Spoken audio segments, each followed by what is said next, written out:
I've given a lot of thought to the issue of the Islamic State militants. Everyone in the world seems to have an opinion on this.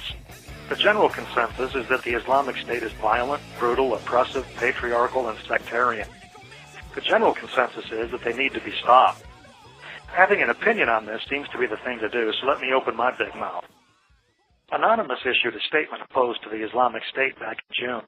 They pointed out that these militants have hijacked the idea of what Islam is, excluding all who disagree with them. Anonymous deferred to a cleric who issued a fatwa against the Islamic State. I've got an issue with that. By deferring to a fatwa issued by a cleric, Anonymous is saying that it's okay for Muslims to kill Muslims who kill Muslims. This approach is exactly the problem. For decades, outside interests cheer on good Muslims to exterminate bad Muslims. And, of course, these various outside interests always find a cleric's fatwa to justify their bloodbath. I would suggest to Anonymous that we need to stop participating in that. And please don't melt down my website. Look, the emergence of the Islamic State is our collective sins of the past making up for lost time. They didn't pop up out of nowhere. These are people who grew up crawling through the rubble of U.S. extermination policy. Madeleine Albright, Clinton's Secretary of State, told them that the murder of 500,000 of their children under the age of 6 was a small price to pay for toppling some minor despot. This is a generation that lost loved ones, autonomy, and dignity to an imperial colonizer. The group's leader, Abu Bakr al-Baghdadi, spent time in U.S. custody and was released. One could only assume that his experience of Abu Ghraib ass pyramids provoked his current resolve. Yeah, these folks are brutal, oppressive, and patriarchal. They desperately assume the same structure as their enemy in an effort to defeat that enemy.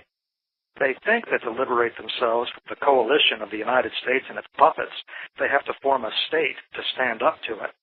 Everyone else is stating up, so why shouldn't they? In this regard, their only crime is being unimaginative. Newsflash. All states are brutal, oppressive, and patriarchal. Ferguson, Hong Kong, everywhere. As for the sectarian violence, killing other Muslims, they don't really have a choice. You have 60 seconds left on this call. Given that other Muslims are duped into serving the occupier and colonizer, militants have no other option but to eliminate the enemy within. That's one of the difficult choices they feel they have to make if they ever want a strong Islamic State that will keep their children out of the evil clutches of the Madeleine Albrights. History, it seems, is screaming at the militants to be brutal, oppressive, patriarchal, and sectarian if they want to stop the slow murder of their children by the colonizer. Given this context, while I personally deplore the death and destruction, I have a hard time denouncing others who are resisting a powerful oppressor. For me to oppose the Islamic State purge tactics would be as hypocritical as Jesse Jackson sermonizing Ferguson, urging folks to sing Kumbaya while their kids get slaughtered by militarized racist pigs. So long as I've got my hands in my pockets, who am I to tell others how to wield their rifles? So I get it, the Islamic State militants are bad.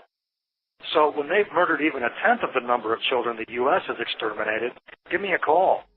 The sad reality is, if the Islamic State is defeated, U.S. domination will throw millions out of the frying pan and into the fire. As an anarchist, I would much prefer an Islamic non-state, as proposed by anarchist Muslims in Kobani. Unfortunately, in this imperfect world, we're stuck with hierarch militants who lack imagination. If you don't like that, well, then help dismantle the United States and eliminate aspiring statists' reasons to exist. Are you down with that? Yeah, that's what I thought. This is anarchist prisoner Sean Swain from Ohio's Supermax facility. If you're down with that, you are the resistance. You can write to Sean Swain at Sean Swain number 243-205 OSP 878 Coitsville-Hubbard Rd, Youngstown, Ohio 44505. To read some of Sean's writings and learn more about his case, check out seanswain.org.